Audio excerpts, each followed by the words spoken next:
I settle in because we're about to take a deep dive into a world where engine grease meets cyber warfare. Seriously fun stuff today. Yeah, totally. We're unpacking a mechanic's code by Jason Sparrow. That's the one.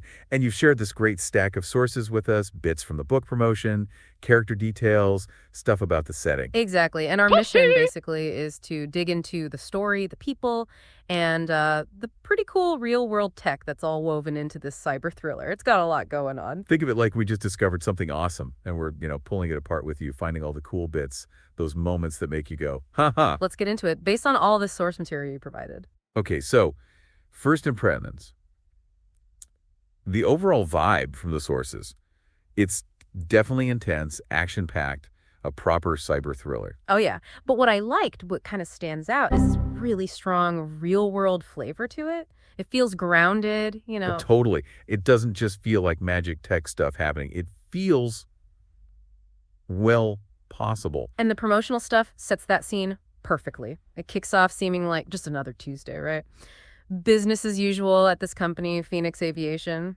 Right, the calm before the storm, literally a digital storm. Exactly. It's not thunder and lightning outside, it's inside the network. Everything just gets completely shattered.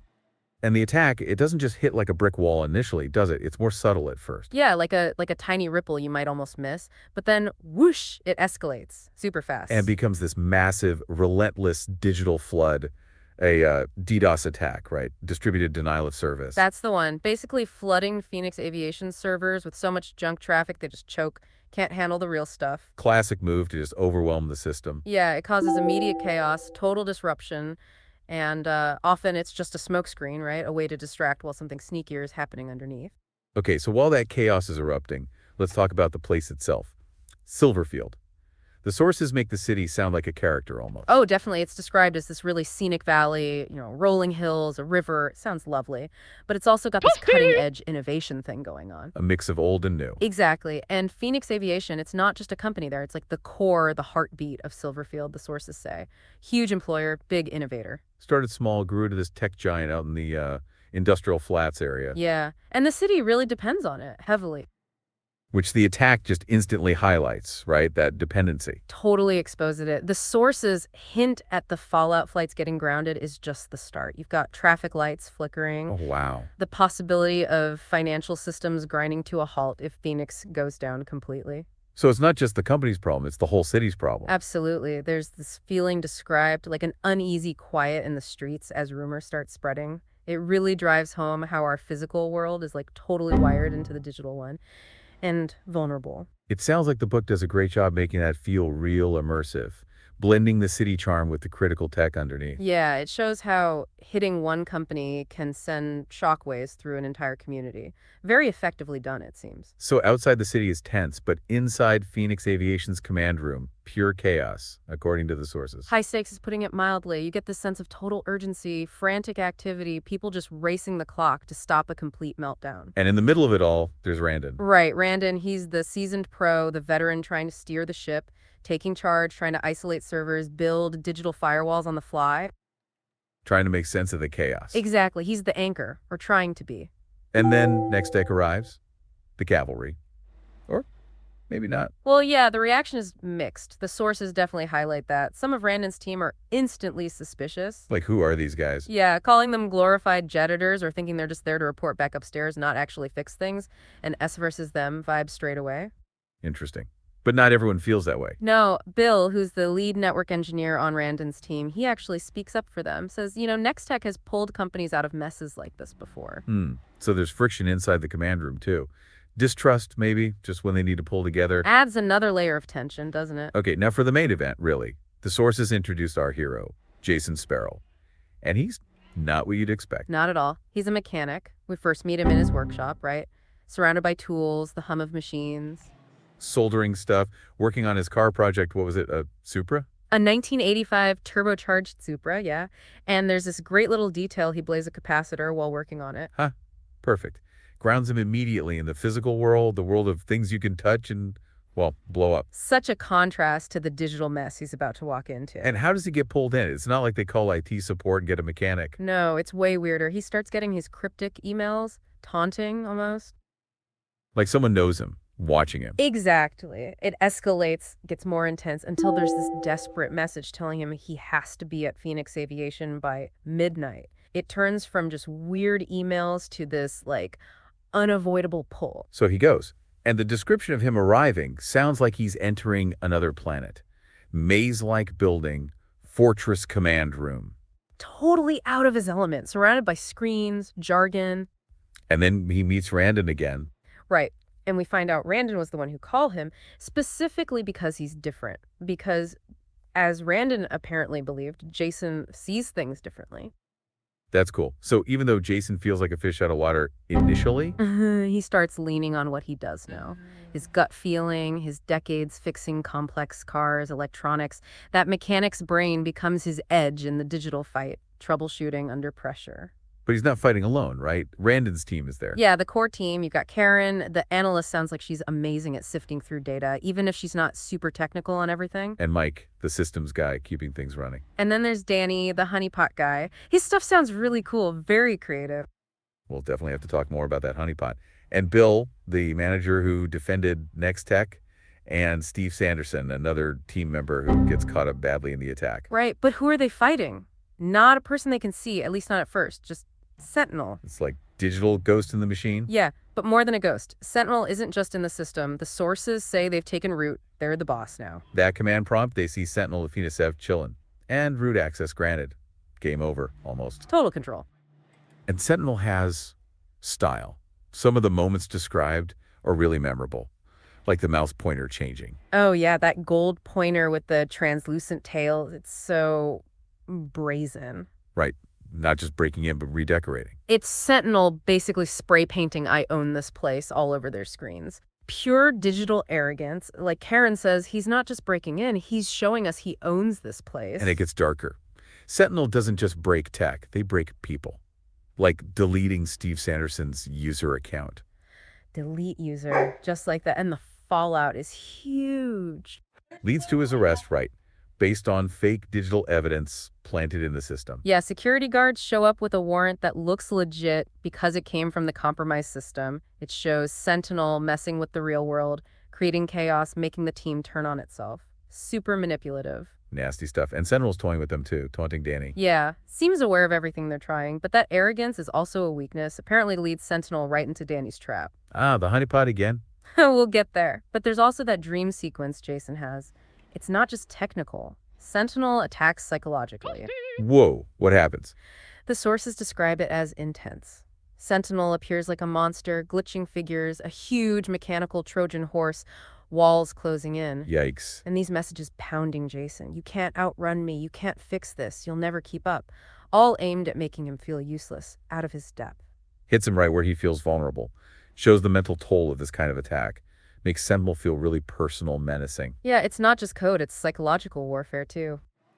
Okay, so it's thrilling, it's intense, but what makes it feel smart, according to the sources, is how it weaves in real cybersecurity stuff. Exactly, but it does it in a way that, you don't need a PhD in computer science to follow. It feels authentic. Like the DDoS attack we mentioned, it wasn't the main event, it was mostly cover. Right, a smokescreen for the real goal. Getting deeper access, escalating privileges, that's Attacker 101. Get in, then get more power, find the good stuff, the valuable data, the control system. Moving sideways through the network. Yep, systematically hunting for assets.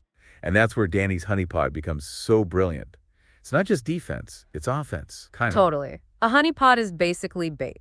A fake system designed to look tempting to an attacker. Like leaving cheese out for a mouse. Pretty much. But this mousetrap records everything. Sentinel goes in thinking they're hitting something real, but they're actually in a monitored sandbox. And they give away their secrets. Exactly. As Danny puts it, honeypots aren't just bait, they're a mirror.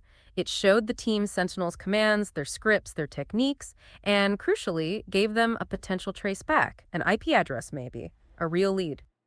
Super clever. And this ties back to Jason's unique viewpoint, right? Seeing it like a machine. Yeah, he's not just seeing code. He's seeing pressures, stress points, like in an engine. He's looking for why the system is acting weird, not just what's broken, but where the underlying stress is. That mechanic's intuition applied to code. And that leads him to suggest something really out there, using Metasploit. Which is usually a hacker's tool, right, for attacking systems. Exactly. He wants to use this offensive framework against Sentinel, targeting a specific weak spot in old Windows XP virtual machine and its LSS service. Wow. Okay. Risky. Very. And he even proposes using a modified Sasser worm concept. Sasser was famous for hitting that exact vulnerability. Randon's reaction says it all. Apparently, he asks, kind of hesitantly, a little bit of Sasser. Huh. You can just hear the disbelief. But he trusts Jason. Seems like it. Trusting that unconventional thinking even when it sounds nuts from a standard security playbook. Fighting fire with fire, essentially. Okay, so while they're fighting back, technically, there's this other thread developing the insider's suspicion. Yeah, it starts building little clues, things that don't quite add up. Like Karen noticing someone manually triggered something right before a power cut felt deliberate, not random attack chaos. Hmm. Pointing fingers internally. And Jason comes up with a way to test it. A bit risky, but clever. He decides to use Bill's login credentials with that Metasploit payload they're deploying. Using the suspected insider's key to launch the counterattack. Bold. Very. But it works. The system flags it almost immediately. What happens? How's it revealed? The sources describe the system showing account deleted, Bill.w, clear as day. Bill's account was tied to the malicious action at that exact moment. Oh man, the reveal must have been intense. Totally dramatic. Bill just loses it. You're insane, he yells, and then it all comes spilling out. He was working with Sentinel. Why? What was his motive? He thought Phoenix Aviation was corrupt, basically, that it deserves to fall. He saw the attack as, like, necessary justice, a purge. Wow. And then things get even more intense. Yeah, their sources say he pulls a gun in the command room. Suddenly, it's not just digital danger, it's immediate physical threat right there. Until security takes him down? Man, that's a lot happening in one room. Definitely ramps up the stakes beyond just keyboards and screens. So Bill's caught. Does he give up Sentinel? He does. He identifies Sentinel, not just some random hacker handle, but a name, Max Weller. Max Weller. Who is he? Turns out he's a former Phoenix Aviation employee, someone who got fired, and the kicker is he was replaced by Nextech. Ah, the company that showed up earlier. Motive. Pretty clear then. Revenge. Seems like it. Pure and simple revenge against the company, maybe against Nextech too. And this hits Randon hard. Because he knew Max. Yeah, the sources mention Max was a colleague, maybe more. Randon apparently struggles with it, saying something like, if this is Max, we owe it to him to stop him, makes it personal for him. So they have a name, maybe a location. Based on intel gathered, including Sarah's OSINT work, digging through public records, utility info, the pinpoint a warehouse near the power plant, looks like Sentinel's base. Complete. They launch a raid. Okay, endgame. Not quite. Here comes the twist. They raid the warehouse, they find someone, but it's not Max Weller. A decoy. Exactly. This mystery man, as the sources call him, is just sitting there calmly deleting data. He even banters with the cops, like, you could have just not Huh. So Max played them. played them perfectly, used the decoy, bought himself time. Max Weller is still out there. The immediate threat is contained, but the mastermind escaped. Leaves things hanging. So crisis over, mostly. Bill's caught. The system is stable. But Max is in the wind. What happens to Jason now? Back to the garage. He has a choice.